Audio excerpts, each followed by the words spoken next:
नमस्कार। इस दिल से के एपिसोड में हमें ये जानना है कि सच्चा देशभक्त कौन है, कौन तय करेगा। किसको हम कहेंगे कि सच्चा देशभक्त है, किसको कहेंगे ये तो एंटी नेशनल है। और ये क्या सुप्रीम कोर्ट के जज तय कर सकते हैं। आपको मालूम है कि हाल ही में जब 2022 में राहुल गांधी ने भारत जोड़ो की यात्रा की तो उसने कहा कि जो चीन है उसने लगभग हमारा 2000 किलोमीटर हिंदुस्तान की टेरिटरी का कब्जा कर रखा है। लखनऊ में मानहानि का मुकदमा हो गया। तो जब मामला सुप्रीम कोर्ट में आया तो जो जजेस के पास आया, जो प्रिजाइडिंग जज थे दीपांकर दत्ता साहब, उन्होंने ऑर्डर में तो नहीं लिखा लेकिन उन्होंने कहा कि आपको कैसे मालूम है कि चीन ने इतना कब्जा कर रखा है? क्या आप वहां गए थे? आपको जानकारी कैसे है? आपने क्या देखा? आपके पास कोई सबूत है कि चीन ने इतना कब्जा कर रखा है? और आपको ऐसी बात नहीं करनी चाहिए, क्योंकि अगर कोई सच्चा देशभक्त होता वो ऐसी बात नहीं करता। और अगर आपको कोई सवाल उठाना भी है तो आपका हक है। आप लीडर ऑफ ऑपोजिशन हो लोकसभा के, आप सदन में सवाल उठाइए। अब ये बाहर क्यों ऐसे सवाल उठाते हो? खैर, उन्होंने कार्रवाई तो स्टे कर दी, लेकिन इससे थोड़ा बवाल खड़ा हो गया हिंदुस्तान में, जनता में और हम लोगों में। हम खुद सोचने लगे कि हम भी पूछताछ करते हैं। मैं भी एक मेंबर ऑफ पार्लियामेंट हूँ और मेरे साथ जो हमारे एक गेस्ट हैं वो भी मेंबर ऑफ पार्लियामेंट थे। और मैं खुद सोचने लगा कि क्या मैं वाकई में मैं देशभक्त हूँ कि नहीं। उनकी नज़र से मैं तो नहीं हूँ, क्योंकि मैं तो खुद पूछा मैंने सवाल, रोज़ सवाल पूछते हैं।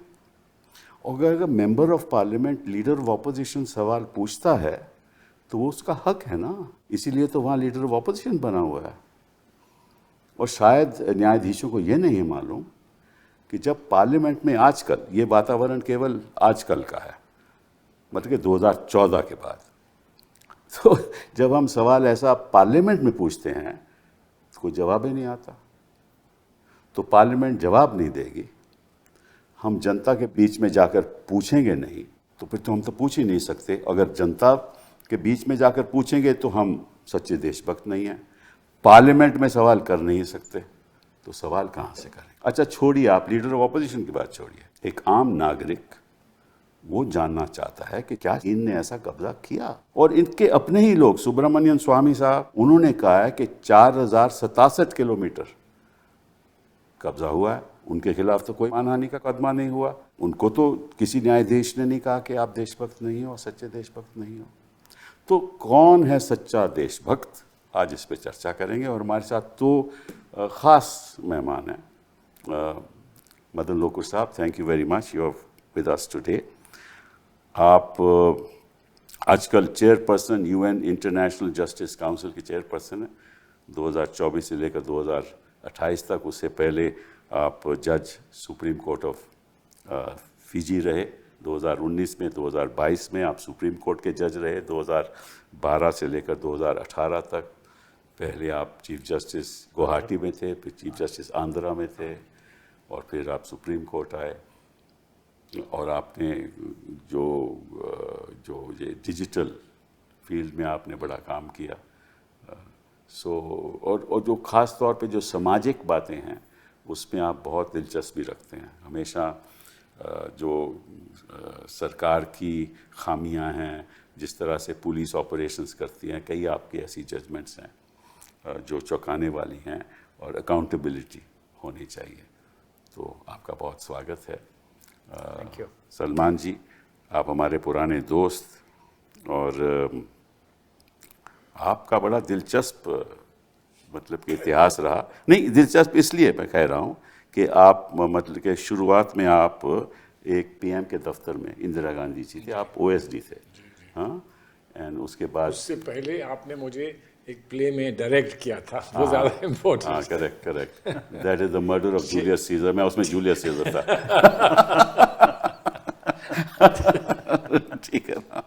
तो आप ओएसडी रहे और आपने 1977 में आपने बार किया, फिर आप सुप्रीम कोर्ट के सीनियर वकील बने।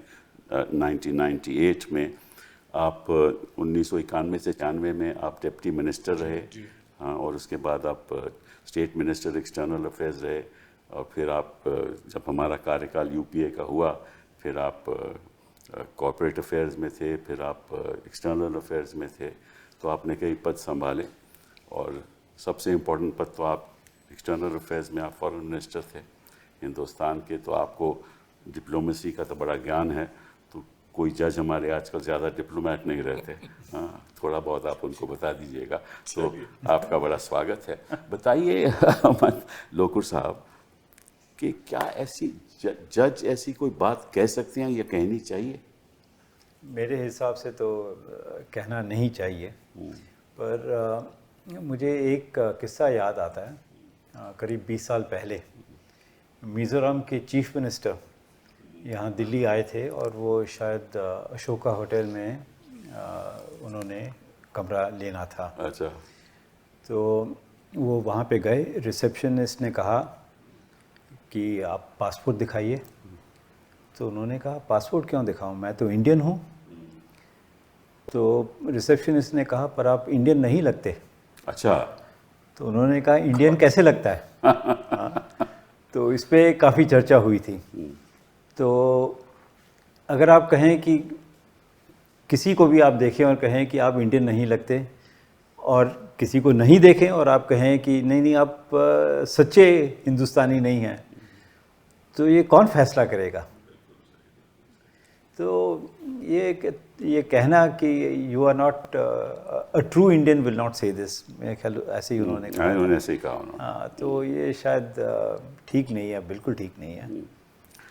लेकिन मैं देख रहा हूँ कि आजकल एक जज है, राजस्थान में था, कोई महेश शर्मा साहब थे, उन्होंने कहा कि साहब कि ये जो हमारे मोर हैं, मोरनी है, हाँ, ये तो ऐसे प्रेग्नेंट हो जाती है जब वो मोर का वो आंसू पीकर प्रेग्नेंट हो जाती है। तो मतलब कि ऐसे जज हमारे न्यायाधीश जो बने हुए हैं, और ये हाई कोर्ट के जज हैं, सुप्रीम कोर्ट के जज हैं, तो फिर लोगों में कॉन्फिडेंस कैसे आएगा अगर ऐसी बातें ही चलती रही?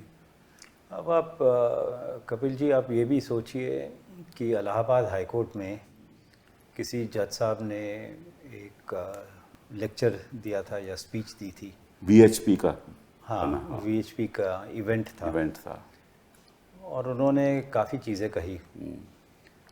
उनके खिलाफ मेरे ख्याल 55 या 56 मेंबर्स ऑफ पार्लियामेंट, उसमें मैं था, मैंने मूव किया था। आप भी थे, हाँ। एक दिसंबर के महीने में, जी हाँ, उनके खिलाफ इम्पीचमेंट मोशन डाली। अभी 7 या 8 महीने हो गए हैं, इसके बारे में कुछ पता नहीं, क्या हुआ क्या नहीं हुआ। नहीं पता है। हाँ, क्या हुआ? वो हुआ क्या कि वो जब मैंने इम्पीचमेंट मोशन डाली, तो इस बीच में खन्ना साहब, चीफ जस्टिस खन्ना साहब थे उस समय, तो उन्होंने उस जज को बुलाया, यादव साहब को, और उनसे पूछा कि भैया आपने ये कहा है, वो तो खैर कहा है उन्होंने, तो उन्होंने फिर इन हाउस प्रोसीजर शुरू कर दिया। जब इन हाउस प्रोसीजर शुरू कर दिया, तो इस बीच जो हमारे लापता वाइस प्रेसिडेंट हैं, आजकल तो वो पता नहीं, हेबियस कॉर्पस हमें फाइल करना पड़ेगा, कहाँ है वो, उन्होंने चिट्ठी लिख दी चीफ जस्टिस साहब को कि साहब हमने जो है अपना इम्पीचमेंट पेंडिंग है, तो आप इस इन हाउस प्रोसीजर को आगे मत बढ़ाइए। तो खन्ना साहब मान गए। हाँ, पर इम्पीचमेंट मोशन उन्होंने एडमिट किया या नहीं किया? नहीं, अभी तक तो है ही नहीं, बेचारे एडमिट कहाँ से करेंगे। हाँ, अभी तो कहीं और एडमिट है। हाँ। तो ये मैं कह रहा हूँ कि अगर इम्पीचमेंट मोशन 55 एमपीज़ ने डाला और उसमें कोई फैसला नहीं हुआ कि उसे एडमिट करें या रिजेक्ट करें, जो भी कुछ है, तो जज साहब समझते हैं कि ठीक है, जो मैंने कहा ठीक है, और अगर गलत लोग सोचते हैं तो ठीक है, उनको सोचने नहीं, तो दीजिए। इस बारे में जो न्यायाधीश बैठे हुए हैं, इस बारे में तो कुछ नहीं कहते। कि उनका जो इन हाउस प्रोसीजर है उसको आगे क्यों नहीं बढ़ाते? हाँ हाँ, बिल्कुल बढ़ाना ये चाहिए। तो उनका कर्तव्य बनता है ना। हाँ, तो फिर मतलब कि जो असली देश प्रेमी होगा, देशभक्त होगा, सच्चा देश प्रेमी होगा, तो वो संविधान का पालन करेगा ना। बिल्कुल। तो ये क्यों नहीं करते? ये एक बड़ी सीरियस बात है। और सलमान साहब, आप बताइए, क्योंकि आप तो प्रैक्टिस करते हो सुप्रीम कोर्ट में, आपके हिसाब से, और हमने तो कई जजेस देखे, आपने भी देखे। देखिए, आज मैं तो ये मानता हूँ कि जजेस तो बहुत बड़ा वो होता है, ओहदा होता है, लेकिन साधारण लोग भी, जो भी जिस जगह पर भी काम करते हैं, हर जगह ऐसा ध्रुवीकरण हुआ है सोच का कि ऐसा लगता है कि सफ़ेद और काला हो गया है, कि आप या तो सफ़ेद के साथ हैं या काले के साथ हैं। जो बीच का ग्रेज होते हैं, ग्रेज की जो शेड्स होती हैं, उस पर कोई अब तैयारी नहीं है। और हर जगह अपेक्षा क्या है कि आप कोई चीज़ धड़ल्ले से कहें, मजबूती से कहें, तो ये लगेगा कि आप एक मजबूत आदमी हैं, आप क्या करते हैं। साइलेंस को अब बहुत वो नहीं माना जाता है, और साइलेंस को लोग सोचते हैं कि भाई इसका कुछ कमज़ोरी है, इसलिए आप नहीं कह पा रहे हैं। तो ये सब के लिए, और देखिए समाज से अलग तो होते नहीं हैं जजेस, उसी समाज से आते हैं। आप और हम प्रैक्टिस में रहे, हम लोग जजेस नहीं बने। तो जब ऊपर बैठ जाते हैं थोड़ा अलग लगता है। लगना चाहिए। अब हम में से बीच में से कोई राष्ट्रपति बनता है तो हम लोगों की अपेक्षा ये रहती है कि राष्ट्रपति बनने के बाद व्यवहार में और उसका जो भी तौर तरीका है वो कुछ बदलेगा, कुछ बेहतर होगा, एक्सेट्रा।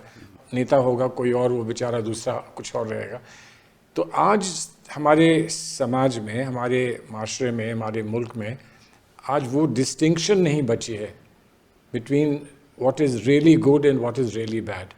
इतना डिवाइड हो चुका है, ध्रुवीकरण इतना हो चुका है। पर देखो, जो जज बैठा हुआ है वहाँ, उससे क्या लेना देना है? नहीं होना चाहिए, सही उससे बात क्या है। लेना? लेकिन उन्होंने वो संविधान है हमारा, संविधान की जो हमारे जो हमारे फंडामेंटल राइट्स है उनकी रक्षा करनी है, मानव अधिकारों की रक्षा करनी है।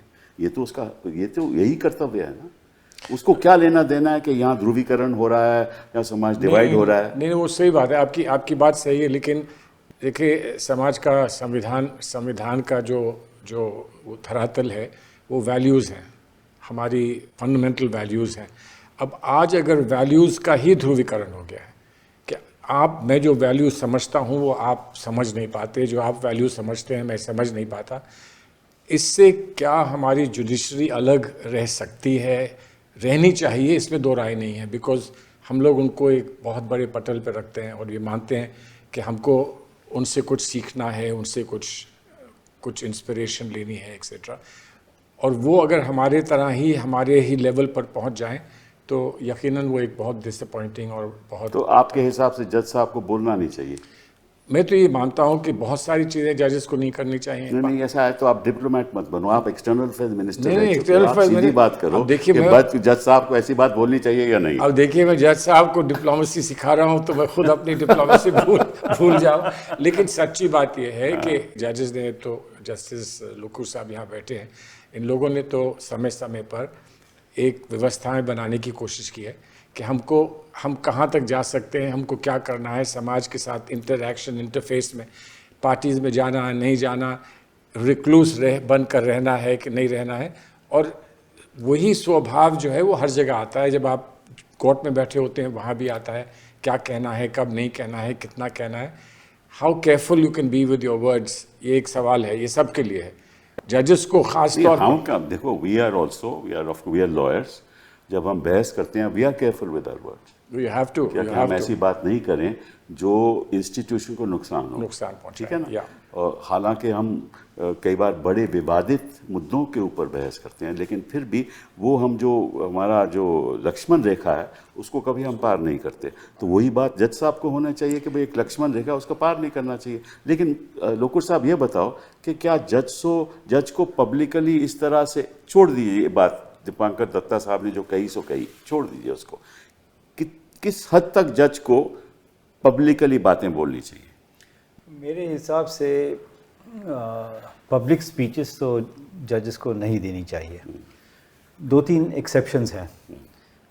जैसे लॉ कॉलेज, लॉ जी हाँ, यूनिवर्सिटी, लॉ स्टूडेंट्स, ठीक है, और जुडिशल एकेडमीज़, जी हाँ, ये 2 जगह अगर जजेस बोलें तो ठीक है, वो भी speeches कानून के आधार पर। हाँ, कानून के आधार पर।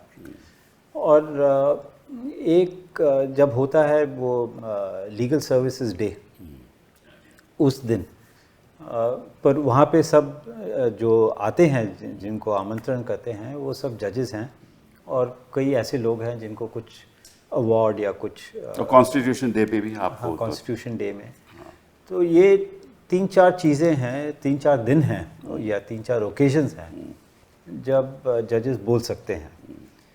पर बाकी ऐसे जाके पब्लिक स्पीचेस देना मेरे हिसाब से तो ठीक लेकिन नहीं मैं है। एक बात कहूँ यहाँ आपसे पूछो कि एक प्रश्न है मोरालिटी के बारे में। हमारे कार्यशैली में मोरालिटी का एक बहुत बड़ा रोल होता है।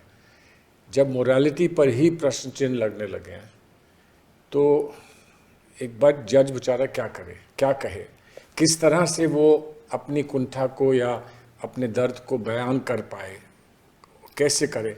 जजमेंट्स के थ्रू करे तो यकीनन उसमें तो कोई मसला है नहीं, लेकिन जजमेंट लिखने से पहले वो ये कहे कि मैं पेशकश कर दूं थोड़ी सी, क्या ये होना चाहिए, नहीं होना चाहिए। इट्स अ डिफ़िकल्ट सब्जेक्ट, मतलब आसान नहीं है। और आप संयम कितना रख सकते हैं, आप पेशेंस कितना रख सकते हैं। नहीं, देखिए, जज का कर्तव्य, मेरे हिसाब से, मैं गलत भी हो सकता हूँ, जज का क्या कर्तव्य है? जज साहब के सामने एक मुकदमा आता है। मान लीजिए मुकदमा जिसमें एक तरफ सरकार है, दूसरी तरफ एक नागरिक है, एक सिटीज़न है, और मुकदमा चल रहा है और सरकार थोड़ा सा अनजस्ट अपने फैसला करती है, ठीक है ना। तो जज को उस संदर्भ में तो कह सकते हैं कि भाई ये आपने गलत किया, या बड़ी ऐसी स्पीचेस बाहर हो रही हैं जैसे कि भाई बुलडोज़र चल रहे हैं, तो बुलडोज़र का मामला जज के सामने आ जाए तो जज साहब कह सकते हैं कि संविधान के अंतर्गत ऐसा काम नहीं होना चाहिए। वो तो जज को करना चाहिए, वो गलत बात नहीं है। जो उसका बयान है, जज बैठकर बयान देता है, इस केस के संदर्भ में वो कुछ भी बयान दे सकता है और वो बयान संविधान के हकों, नागरिक के हकों से जुड़ा होना चाहिए। इस हद तक तो जज बोल सकता है। लेकिन किसी को कहना कि आप नागरिक नहीं हो, अब ये चर्चा चल रही है कि आप सिटीजन नहीं हो, लेकिन आप किसी के रवैये के ऊपर ऐसी टिप्पणी करो तो वो ठीक नहीं लगता। ये मेरा ये मानना है। आप इसमें मैं समझता हूँ आप सही हो, लेकिन हो क्या रहा है कि वातावरण कुछ ऐसा बन गया है, एटमॉस्फेयर कुछ ऐसा बन गया है कि the best people slip up on these matters. होना चाहिए, you have to be extremely careful. और आपने इतना दुनिया भर के जजेस को देखा है, आपने ये भी देखा है कि कहाँ पर जजेस किस तरह से बिहेव करते हैं और कैसे बिहेव करते हैं, और दूसरी जगह पर कैसे जजेस बिहेव करते हैं। एक बहुत बड़ा मसला है। अब ये बात यहाँ लाऊं कि ना लाऊं, आपने अभी हाल में देखा है कि एक और इशू एक और जज के संदर्भ में आया, आपने उसकी बहस भी की थी। वो उनके साथ जो भी हुआ वो अलग बात है, लेकिन जिस तरह से बार एसोसिएशन ने इलाहाबाद में उनके साथ डील किया, अब वो भी तो एक बड़ी अफसोस की बात है। एक बात हो रही है जजेस की, बार एसोसिएशन की तो अब अलग हम चर्चा नहीं, वहीं से तो जजेस बन के आते हैं, तो इसलिए कह रहा हूँ। लेकिन बहरहाल मैं ये कह रहा हूँ कि हालात कुछ ऐसे बिगड़े हैं कि बिगड़े हुए हालात में कहाँ कौन कब क्या कह दे, क्या करे, उस पर किसी का काबू नहीं लग रहा है। नहीं, आई थिंक ये, लेकिन आपका जो दर्द है वो मैं समझ रहा हूँ और मैं अप्रिशिएट कर रहा हूँ, और मैं उस बात का समर्थन। हालात क्यों बिगड़े हैं? देखिए, दो तीन वजह हैं जिस पे चर्चा होनी चाहिए। पहली वजह ये है कि मीडिया इतना पावरफुल हो गया है और जजेस को मालूम है कि जो भी वो वहाँ बैठ के, उस मंच पे बैठ के कोई टिप्पणी करेंगे तो हिंदुस्तान का मीडिया उसको चलाएगा। हाँ, सही बात है, ये सही बात है ना? एब्सोल्युटली। तो therefore the media is very powerful. एक तो ये मुद्दा है।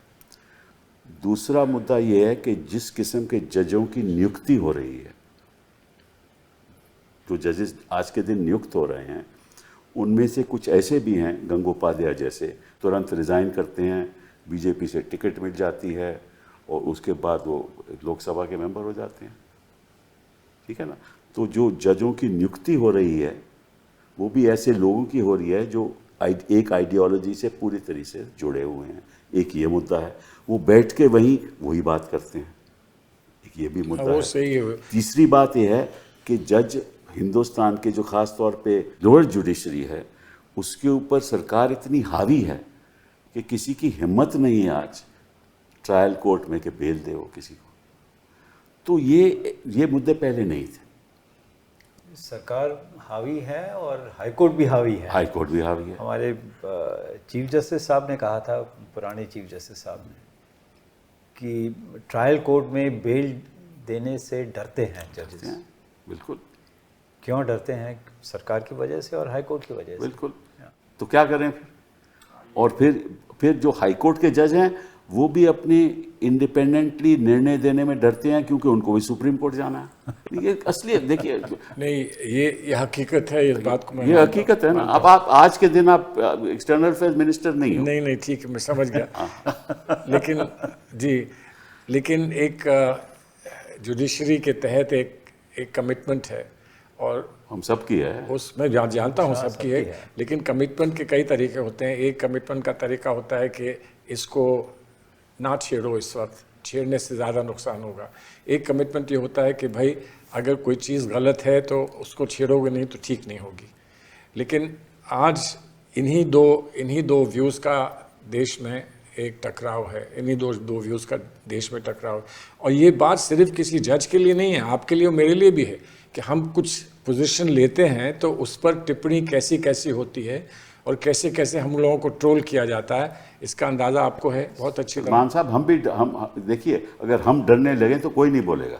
नहीं, डरने का सवाल नहीं है, डरना नहीं चाहिए। नहीं, लोग डरते हैं, जब से असलियत है वकील भी डरते हैं। Let us B clear. नहीं ठीक है, डरते हैं जी, हाँ डरते हैं ना। डरना नहीं चाहिए। वो कहते हैं नहीं, देखो वकीलों के मन में ये होता है कि मैं अगर जज के खिलाफ कुछ बोलूंगा तो मैं कल उन्हीं जजेस के सामने पेश होना पड़ेगा, तो मैं काहे को बोलूं। नहीं, शिष्टाचार भी तो होता है, कुछ शिष्टाचार भी होता है, डर नहीं होता। लेकिन एक आँख की शर्म भी तो होती है कि किसी के सामने आप किसी को बुरा कह दो, जबकि हो सकता है कि उसके दिल में क्या बात थी आपको ना मालूम हो। देखिए, वकील होते हुए आपको संविधान की रक्षा करनी है, आपको डरना नहीं है। नहीं वो सही है। मेंबर ऑफ पार्लियामेंट होते हुए आपको इंस्टीट्यूशन की रक्षा करनी है। आपको अगर डरना पड़ेगा तो फिर आप काहे को मेंबर ऑफ पार्लियामेंट हो, काहे को आप वकील हो, और अगर आप जज होते हुए अगर ऐसी बात करोगे तो आप काहे को जज बैठे हो वहाँ।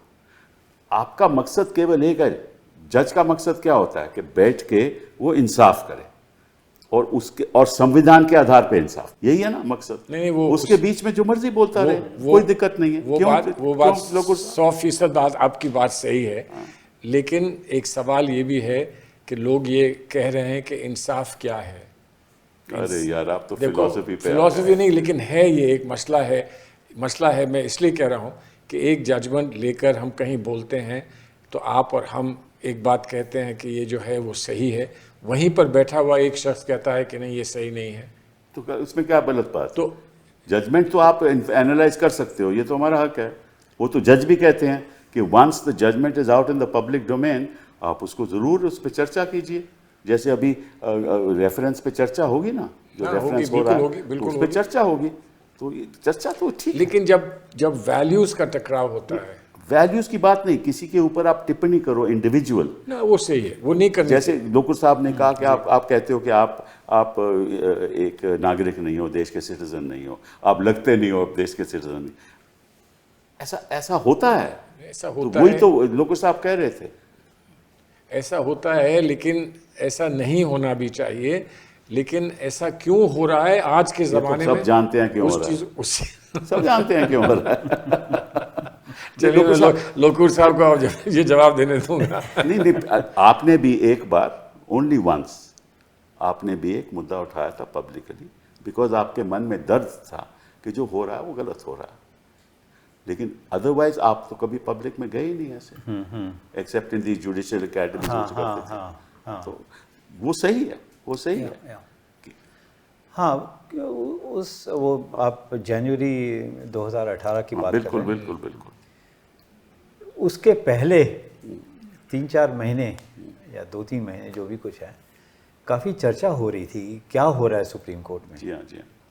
किस टाइप के केसेस किसके पास जा रहे हैं और क्यों जा रहे हैं। और हमने बातचीत की थी चीफ जस्टिस साहब, पर उसका कोई देयर वाज नो इफेक्ट।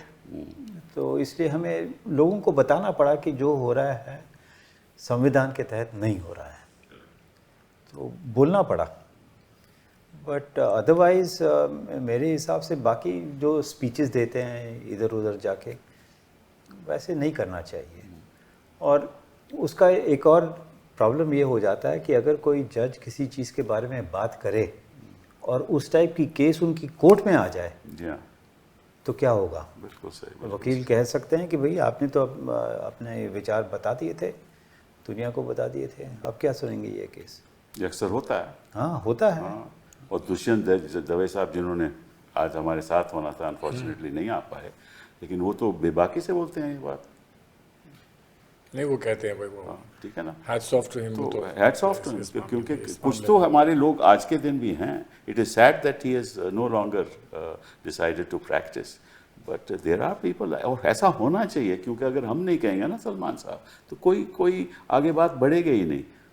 और यही बात अगर हम ही डरने लगे, देखो सुप्रीम कोर्ट का वकील हो और वही डरने लगे, नहीं तो फिर हाई कोर्ट और ट्रायल कोर्ट क्या करें? एक चीज़, ये जो समन्स इशू हुए हैं सीनियर एडवोकेट्स को, कैन यू इमेजिन, वो डराने का है। हाँ बिल्कुल, वो तो गलत है, बहुत बहुत बहुत गलत है। तो जैसे आप कह रहे हैं कि अगर वकील डरने लग जाएं, अरे हमें समझ मिलेगा, हाँ बिल्कुल बिल्कुल, तो फिर क्या होगा। हाँ, और कई बार वकील डरते भी नहीं हैं, लेकिन इस बात पे संकोच करते हैं कि अगर हम ऐसा बोलेंगे तो निश्चित रूप से अगली बार हमें जाना पड़ेगा तो जज नाराज हो जाएगा। तो वो मतलब कि एक business considerations have taken over. हाँ, जो मतलब कि हमें जो फ़ायदा हमें होता है, हो रहा है, उस पर कहीं नुकसान ना हो जाए। तो ये भी एक ये है, लेकिन इसका वो नहीं निकल पा रहा है ना, निष्कर्ष नहीं निकल पा रहा है। आप किसी अंजाम पे नहीं पहुंच पा रहे हैं कि जजेस सेल्फ रिफ्लेक्शन करें कि भाई ये जो हो रहा है ये गलत है। जैसे आप लोगों ने किया, जब आप लोगों ने किया था, आप लोग सीनियर 5 जजेस थे और आपने बैठकर उस वक्त सेल्फ रिफ्लेक्शन किया था। उसका क्या अंजाम निकला नहीं निकला वो और बात है, लेकिन रिफ्लेक्शन किया और उससे लोगों की हिम्मत बढ़ी, यकीनन हिम्मत बढ़ी कि ये बात जो कही है जजेस खुद अगर कह रहे हैं तो हमको भी इस बात के साथ जोड़ना चाहिए। लेकिन इलाज क्या है? बिकॉज हम ये ना करें कि you throw the baby out with the bath water, कि जजेस की कहीं ना कहीं कुछ त्रुटि में, कुछ गलती में हम इतने क्रिटिकल हो जाएं कि जज का जो रोल है वही डैमेज ना हो। तो इसलिए तो कैसा आपके हिसाब से क्या होना चाहिए, जरा इसको आगे बढ़ाते हैं। सच्ची बात यह है कि हमें चुप रहना चाहिए? नहीं, चुप नहीं रहना चाहिए। तो फिर लेकिन एक डायलॉग रहना चाहिए कैसे डायलॉग जजेस के साथ।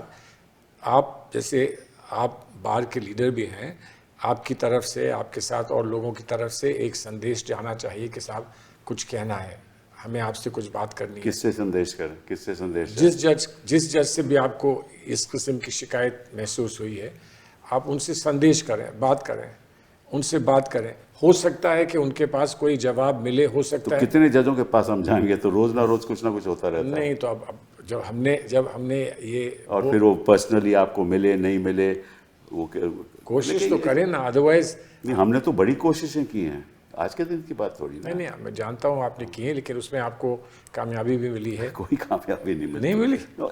इसमें एक प्रॉब्लम है, आपको बताऊं। देखिए let us talk about simple thing like appointment of a जज टू द सुप्रीम कोर्ट। छोटी सी बात ले लें, कुछ आपको मालूम है। अब ये रवैया ये रहा है कि एक हमारे चीफ जस्टिस साहब थे, वो कहते थे कि नियुक्ति करने से पहले से ही सरकार से पूछा जाए कि इसकी नियुक्ति करें या नहीं। अब किससे चर्चा करें हम ये बात? हमें मालूम है ये बात, ये एक रवैया है। तो उसका मतलब ये होता है कि एक जज उनका, 2 आपके, या 2 उनके 1 आपका। तो ऐसे तो ये बात नहीं चलेगी। ये सारा इंस्टीट्यूशनल फ्रेमवर्क ही पकड़ा। आप बताइए लोकू साहब, ये सही है कि नहीं? हाँ नहीं, what you are saying is correct. exactly. ऐसे बिल्कुल it's completely out of the question. Exactly. अच्छा, हमने एक स्पेशल बेंच बैठा हुआ था जिसमें कौल साहब प्रिजाइड कर रहे थे। वो रूप पूछते थे कि आप जजों की नियुक्ति क्यों नहीं करते, इतने आपके पास नाम गए हुए हैं, आप उस पर बैठे हुए हो।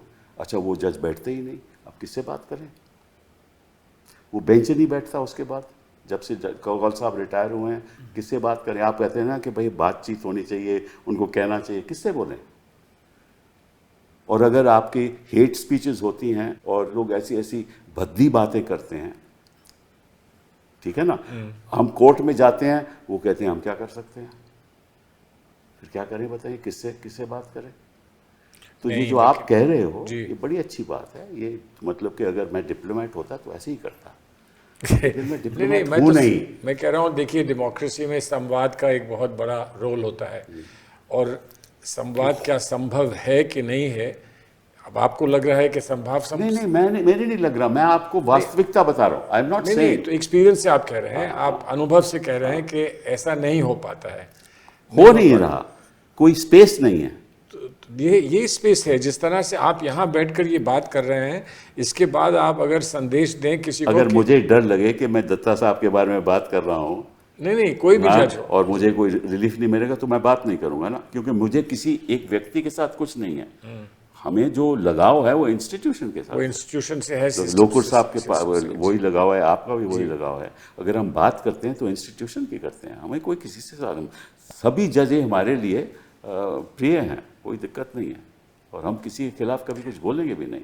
लेकिन एक ऐसा रवैया सा बन गया है कि आज वहाँ बैठकर आप कुछ भी कह सकते हो। अच्छा, और आपको बात बताते हैं, अब ये मैं आपको सच बात बता रहा हूँ, वाकई में मुझे कई बार ऐसा लगता है कि ये केस इसके आगे लगा तो मुझे कुछ नहीं मिलने वाला, नहीं, और इसके आगे लगा तो शायद कुछ रिलीफ मिल जाए। ये बात तो आम है, आम है ना, सब लोग ये क्यों है? ऐसा नहीं होना चाहिए। क्यों होता है? राइट, ऐसा नहीं होना चाहिए।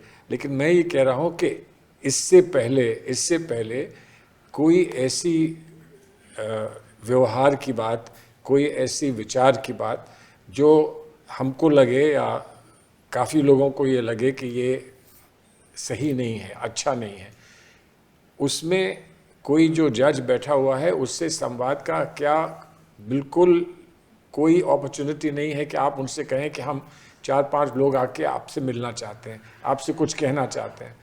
कोई वकील तैयार नहीं है।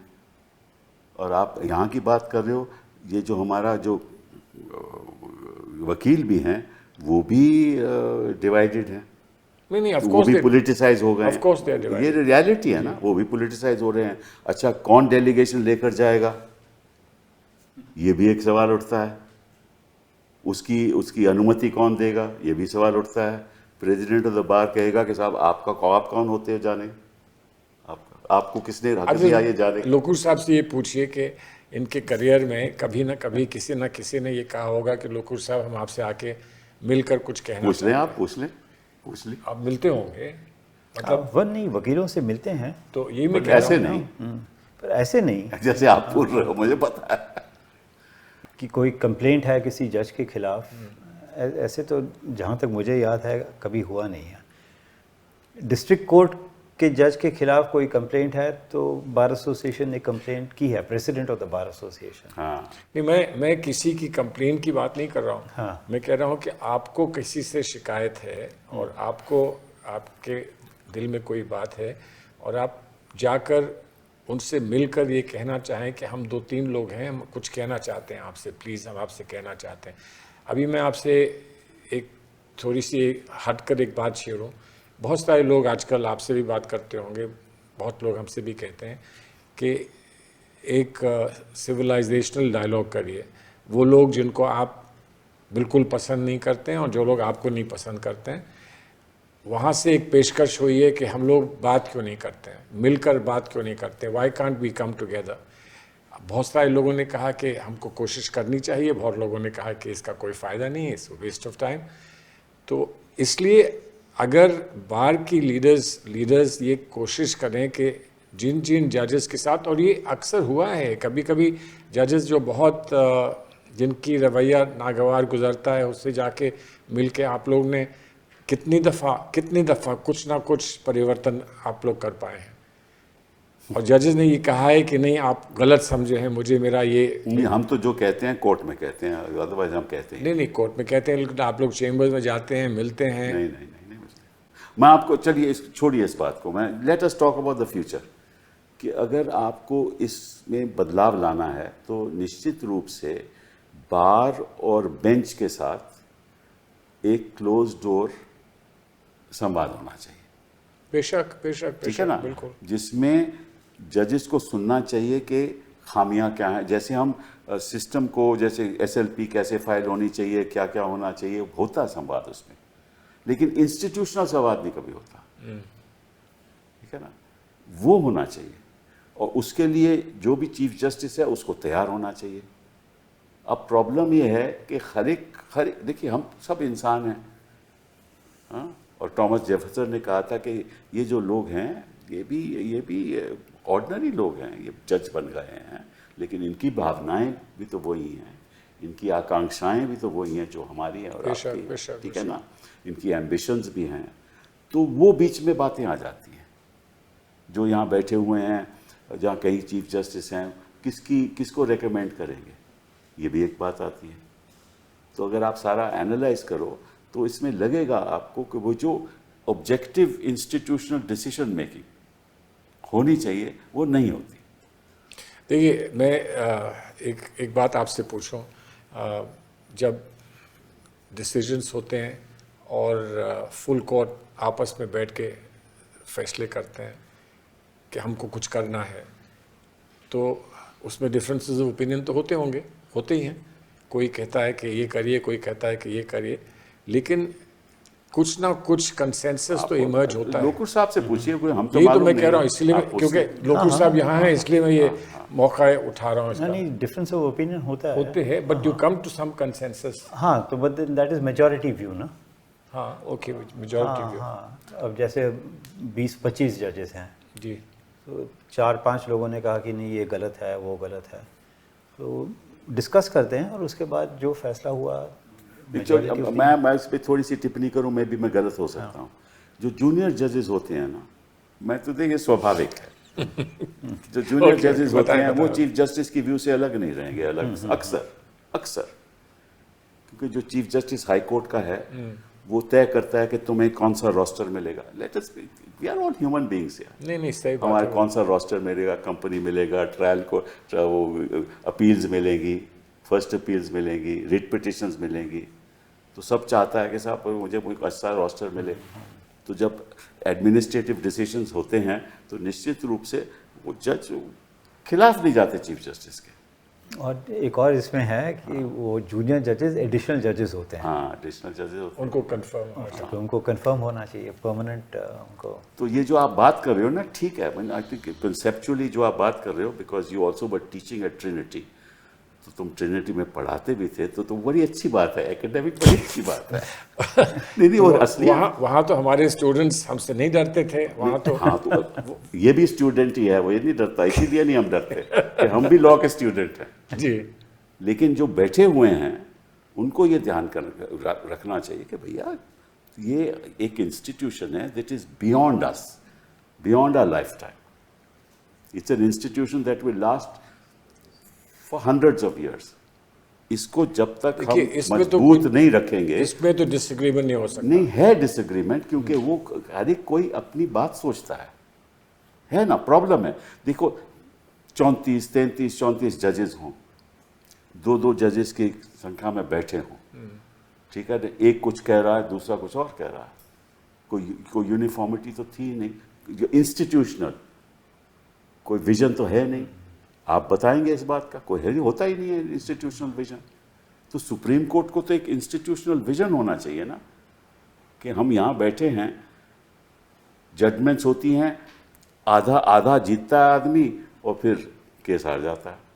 कई ऐसी जजमेंट्स मैं आपको बता दूं। नहीं ऐसा है, वो सही है, लेकिन ये तो एक लार्जर इशू है ना, लार्जर प्रॉब्लम है कि आज हमारे कोर्ट्स जो हैं वो जो फंक्शन करते हैं, तो उसमें एक सेंस ऑफ डायरेक्शन कि this court things like this नहीं है, वो मतलब डिस्पर्स होता है बाय चांस। ऐसा हो सकता है कि 2-4 बेंचेस ऐसे हो जाएं कि वो एक ही डायरेक्शन में जाएं, सो ऑन सो फोर्थ। ऐसे हो ही नहीं सकता। बट अब जैसे 34 जजेस होंगे तो हो ही नहीं सकता, हो ही नहीं सकता। आप लोग साहब से पूछ लीजिए, बैठे हुए हैं। नहीं, तो इसीलिए मैं कह रहा हूँ कि जहाँ पर ये नहीं हो सकता वहाँ पर संवाद और डायलॉग की कोई गुंजाइश किससे संवाद करें? आप फिर संवाद की बात कर रहे हो। आप तो मतलब पार्लियामेंट में तो संवाद होता नहीं, और कहाँ से नहीं, तो संवाद वो होगा? गलत है ना, जो पार्लियामेंट में नहीं होता। लेकिन पार्लियामेंट यहाँ तो बड़े संजीदा लोग हैं ना, जजेस में कम से कम ये तो कहा जा सकता है कि संजीदा हैं, सोबर हैं बाय एंड लार्ज, और उनसे संवाद की कोशिश तो की जा सकती है। चलिए मैम, I mean, आप ऐसा करिए, आप प्रेसिडेंट की इलेक्शन लड़िए, प्रेसिडेंट बनिए और संवाद शुरू कीजिए। तो वो तो वही कहीं संवाद खत्म ना हो जाए इलेक्शन लड़ने। ये बात नहीं है। नहीं, इसमें कोई एक बड़ा गंभीर मामला है, ये छोटा मोटा मामला नहीं है। क्योंकि अगर सरकार सुनवाई नहीं करती तो जाना तो वही बचा, जाना तो कोर्ट में ही है ना, तो वो भी प्रॉब्लम है। तो कोर्ट में कॉन्फिडेंस रखना पड़ेगा, तो जनता को कॉन्फिडेंस तो रखना पड़ेगा, तो कहीं और जा नहीं सकते। अगर वही कॉन्फिडेंस कोर्ट बरकरार नहीं रखेगी तो फिर ये बात बिगड़ती जाएगी। क्यों नहीं लोगों से? या बिल्कुल। अब आई थिंक द जुडिशरी को इंट्रोस्पेक्शन करना चाहिए, हाँ, बहुत ज़रूरी है, बहुत ज़रूरी है। क्योंकि ये मामला चलता जा रहा है। अब आपने कहा जनवरी 2018 में ये मामला हुआ था, तो अब 6 साल हो गए, 6-7 साल हो गए। तो तब से आपके उस प्रयास में कुछ निकला था कि नहीं निकल पाया? नहीं, कुछ नहीं निकला। थोड़ा बहुत निकला, पर ज़्यादा नहीं। चलिए, आप आज की स्थिति देख लीजिए। ये जो इलेक्शन कमीशन के प्रति जो अब आप हमारे सामने आया है, किस तरह से कर्नाटका में एक कंस्टिट्यूएंसी में किस तरह से एक ही कमरे में, जहां बीजेपी से जुड़ा हुआ वो कमरा है, मतलब कि उसका कमरा है, उसमें 80 लोग रहते हैं, और इलेक्शन कमीशन कहती है कि आप एक एफिडेविट फाइल करो। किस चीज़ का एफिडेविट? आई मीन, ये सारे जो दस्तावेज हैं वो तो इलेक्शन कमीशन से आए हैं ना। तो इलेक्शन कमीशन कुछ नहीं करेगी, कोर्ट कुछ नहीं करेगा, लीडर ऑफ ऑपोजिशन बोलेगा तो वो देशभक्त नहीं रहा। हमें इलेक्शन कमीशन पे पूरा विश्वास रखना चाहिए, क्योंकि इलेक्शन कमीशन है। तो विश्वास आदमी कैसे रखे?